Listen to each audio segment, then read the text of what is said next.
How many of us have ever felt guilty about not being who we're supposed to be? How about not being who we know we could be? In third grade, like many of my peers, I was pulled out of English class to go to a special room to take a special test. I later discovered that I was invited to be a part of my elementary school's gifted program. And the following week, 12 of us were rounded up, and we got to skip half of our math period to do harder math. We picked up several messages quickly during the program. In third grade, it was, "You're here because you learn fast." In fifth grade, "You have unique perspectives."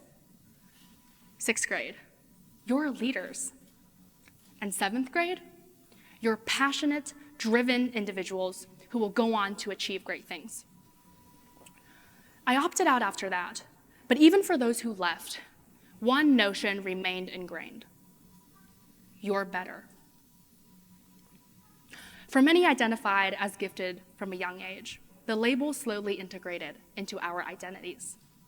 And for the following years of my education, I learned to hold myself to higher standards because there was no reason why I couldn't reach them. And I expected myself to have a high work ethic, as to not waste the supposed unusual intellectual vitality and passion I was told I had.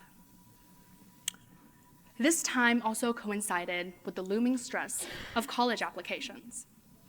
And attending an elite institution is the final destination for many high school students. And for a while, it was mine. Passion is the buzzword that colleges toss around these days, a word that has come to replace well-rounded as the ideal candidate for admissions. And so to convey my passions, I focused on the Asian American experience. I wrote papers to include our demographic in psychology research. I produced a podcast on the hardships of being a child of immigrants, and published poems on having a bicultural identity. All the while, fighting hard to keep up with peers who started campaigns and businesses and nonprofits to demonstrate how much they cared about the world. And it was then when passion became not a pursuit, but a commodity, a means to an end. And there I was, stuck in the cycle of being wholly drained, dissatisfied. No matter what I did, it was never big enough and never impressive enough, while still being backed by passion. So what does that word even mean? In psychology, passion can be defined as a strong inclination towards an activity that people like, that they find important, and in which they invest significant time and energy. Now, we often think of passion as a one-dimensional construct. However, recent research suggests that there may actually be two types of passion: harmonious and obsessive passion. Harmonious passion is an autonomous experience that leads individuals to engage in the activity they like. On the other hand, obsessive passion, or those with obsessive passion, have internalized that activity into their identities through pressure from peers or themselves. According to an article published in the Journal of Personality, while burnout can affect anyone, those with purpose-driven work, or work that people love and enjoy and are passionate about, are at higher risk for developing burnout due to the breeding of obsessive passion. Now, you've all heard the well-worn advice that if you love what you do, you'll never work a day in your life. It's a nice idea on paper, but a total myth. You see, when we equate doing work we love with not really working, it propagates the belief that because we love it so much, we should always be able to do more. And that mentality has consequences that are both dire and hard to detect.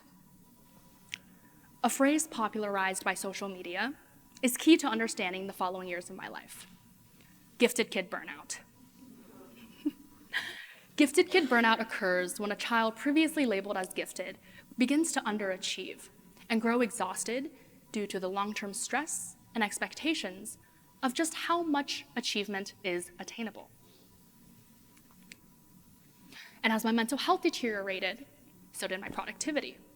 And the less productive I became, the more guilt I felt. Who was I if I wasn't actively working on my passions? Would anyone even know I had them? Passion and productivity are two interrelated concepts frequently touted in contemporary discourse. And productivity has a history of and continues to be glamorized. Devin Price, author of the book Laziness Does Not Exist, critiques this glorification of work ethic in many academic and cultural spaces, which exacerbates the belief that only hard work and profit are virtuous and worthy of reward. So we learn to associate those who produce with strength of character and goodness and passion. Likewise, we learn to associate rest with shame and incompetence.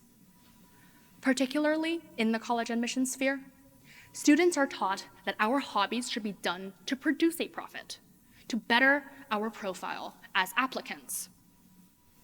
So we begin to chase all these different ways to show to others that we can indeed make great things out of our interests.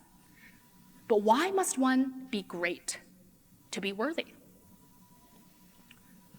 My own unlearning process required me to learn two things the gifted program never taught me. And I'll explain them through the context of me writing this talk. Firstly, self-empathy. Empathy for oneself. On days when I encountered writer's block, it took extreme willpower to overcome the frustration and realize that as passionate as I was, it was not only the kind, but the critical choice to allow for mental rest in order for that same revitalization to occur in my drafts. Secondly, my identity as a gifted student is not rooted in whether or not I give this TED Talk, because neither I nor my passions need to be commodified, marketed, or put to use in order for them to be valid. My passion for gifted education reform is more than the number of talks I am able to give. A passion shouldn't be a performance, a chore, or a burden. However, with the expectation to delve deeply into the subjects they're captivated by, gifted students are left to learn how to maintain a healthy balance between health and passion on their own, due to the misconception that our eagerness to explore equals an unparalleled potential to keep on proving ourselves. Where is the facilitation and nurturing within a gifted program that promotes giving grace to oneself with gifted tendencies in a pervasive culture of toxic productivity? Let's stop assuming that gifted students are well adjusted to the subtle demands placed upon their shoulders. Instead of telling gifted students that everything they attempt will be backed by passion, let's lend them the perspective that they don't owe anyone the most profound nor realized version of themselves, and nobody should feel guilty about any of it. Thank you.